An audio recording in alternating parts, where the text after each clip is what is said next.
a little bit about the Tahoe Truckee Community Foundation. So the Community Foundation was founded in 1998.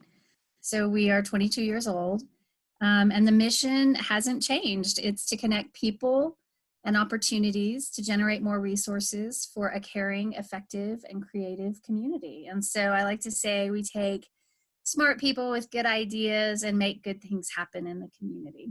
We're probably really going to need your guys' services moving forward here with the challenges that we're facing.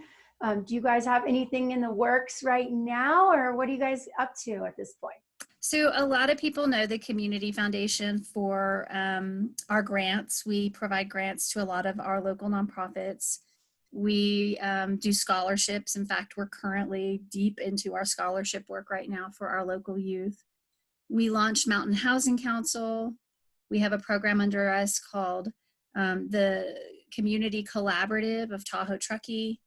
And we also have an initiative related to the Forest Futures. And so we have our fingers in a lot of different things, but when this crisis started to emerge, our team came together and really started to think about where are we most relevant in this work. And so we made some decisions to dial down, if you will, some of our other business areas like Mountain Housing Council and Forest Futures. That work continues to happen, but it's much more behind the scenes. We're not taking up airwaves and asking people for their attention right now in those areas. And we really dialed up our work with the Community Collaborative of Tahoe Truckee. So that's our family strengthening program.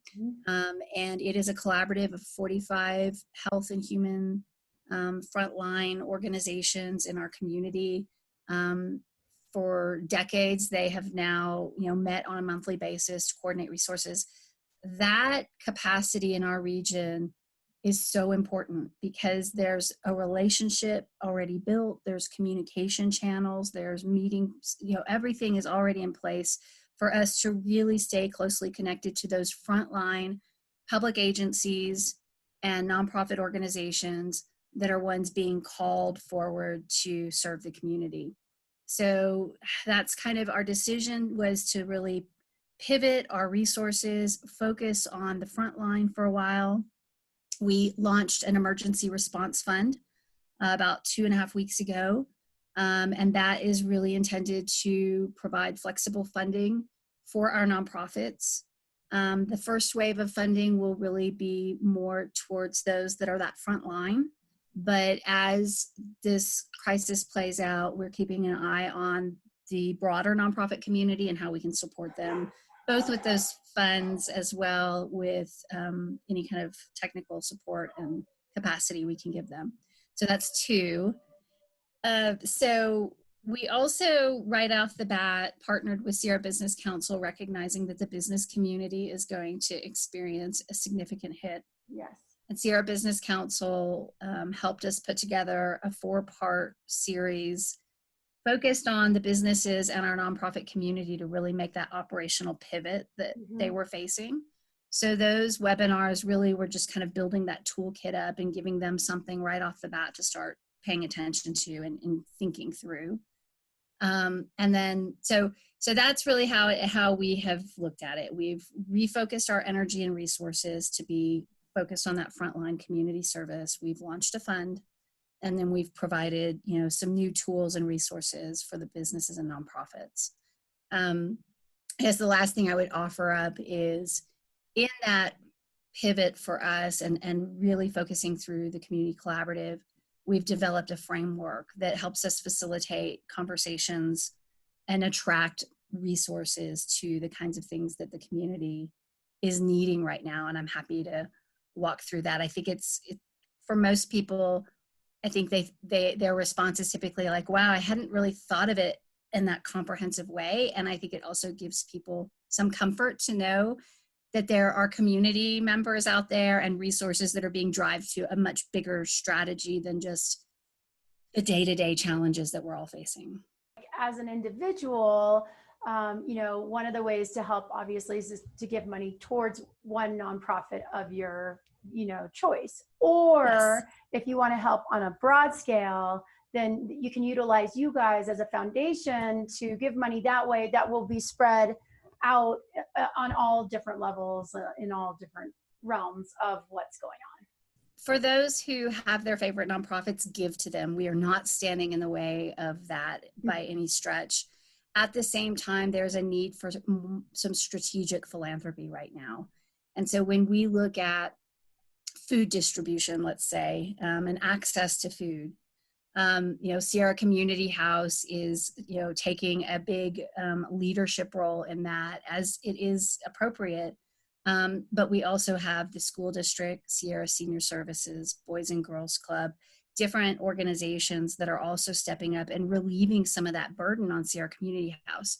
So when we look at collective philanthropy, like the Emergency Response Fund, those nonprofits are getting those dollars, but we're doing it in a coordinated and strategic way. And the other piece is, a lot of donors want to pay for the food itself, right? A lot of our grants will be focused on the business infrastructure for those nonprofits to stabilize and scale, because so many of these nonprofits built programs to serve a very small population in our community, not set up to serve our whole community. And so knowing that there is going to be a growing need for response, where we're putting our dollars right now is in that infrastructure of their businesses. An interesting place we're in right now, and it's so hard to tell what's going to happen, and like what restaurants and businesses are still going to be here for us when we're done. And I would imagine that, certain community members leaving, and it's hard enough to, when you're local here, sometimes it's hard enough just to make a living. And then, you're working 2 or 3 jobs and just like trying to make it because it's so beautiful. The lifestyle up here is really great. So a lot of us are, live here for the lifestyle. And then when you have something so shocking that's happening right now, it just, there's not a lot of infrastructure or, cushion to help a lot of our locals right now kind of make it through. So what are you doing in that sense? And who is really helping, people at this point in terms of food and, healthcare and, just helping people get by, Well, again, when you think about the nonprofits that are supporting the individuals, and we can talk about also supporting individuals, as a community foundation, our role is to really make those grants to the nonprofits so that the dollars are kind of democratically distributed and we can look at it as a whole community. There's a lot of GoFundMe pages out there to support community members. And there's nothing wrong with that. I'm not going to judge if you want to give your neighbor some money to support the situation that they're in. I think we're going to all have to get creative and generous with what we have. But for the most part, our role is to strengthen the nonprofits because they're the ones who can receive a lot of the financial aid that will be coming from the state and the federal. They're the ones who are going to be the front lines, making sure that there's food, mental health services, shelter, all of those types of things. And so we look at it from a systemic level. And for our community members, for me, I'm always cautious to say, give now, it's important. I recognize that there are community members right now who don't have much to give. And my words to them is, it's okay. You're part of our community still. And we want you to take advantage of the services that we've put in place that are available. So I've been checking on my neighbors and making sure, senior down the street knows about Meals on Wheels. So it's important for us to be okay with the fact that some of us are going to need support that when we've never needed it before. But our community is made up of other people who have, work virtually, maybe have government jobs, or maybe have already made a significant amount of wealth. It might be tested right now with everything going on in Wall Street, but people have means here, and this is a time for local philanthropy to really show its strength because we can then drive those resources to those nonprofits that are providing incredible service to our community. The best way that people can give and how do they go about doing that and that sort of thing. So again, if you have a favorite nonprofit, by all means, think about them if you have the means to give. Mhm. And at the same time, we invite you to participate in our emergency response fund and help us as a region think strategically about the resources we have that can really be available to those nonprofits in a flexible way to meet the coming demand. So our website is ttcf.net. So that's Tahoe Truckee Community Foundation.net. And you will find a resource page listing of all the local resources that you could share with your employees, your neighbors, look at for yourself. You'll find the Emergency Response Fund. And you'll also find our community response framework that shows you a little bit of our own strategy behind this thinking. Great, perfect. And that'll be here at the bottom of the page. So feel free to click on that. One more question. This is like a personal question. So I don't know if this is in the emergency fund, but has anyone on your team looked at like generating test kits or getting test kits for our communities so we know who has it and who doesn't have it? So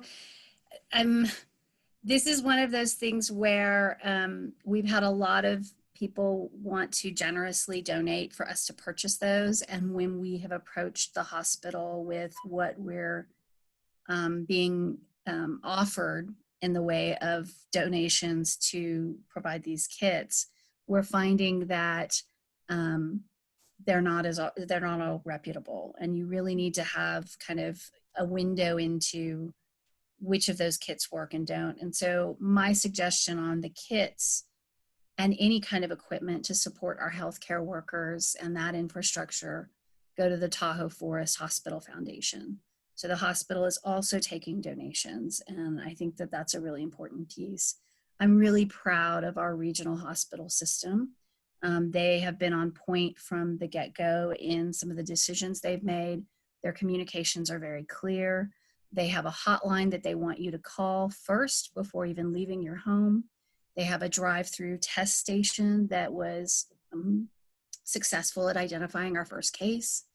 So I try and everybody's using this term right now, but I will grab onto it. I stay in my lane when it comes to that. If there's philanthropy that wants to come to the table on any of our healthcare needs, I send them to the Hospital Foundation, because that's where they can get the right information and make sure we're not putting these limited resources into risky opportunities. Yeah. Mm-hmm. Well, thank you so much, Stacy, for sharing all that you do and really helping our community. And thank you so much. And again, if you do want to help, please click on the link below and really share with our community foundation. They do really great work. Thank you so much, Christy. Thanks for the opportunity to share our story. Yeah, you're welcome. So really great. Appreciate it.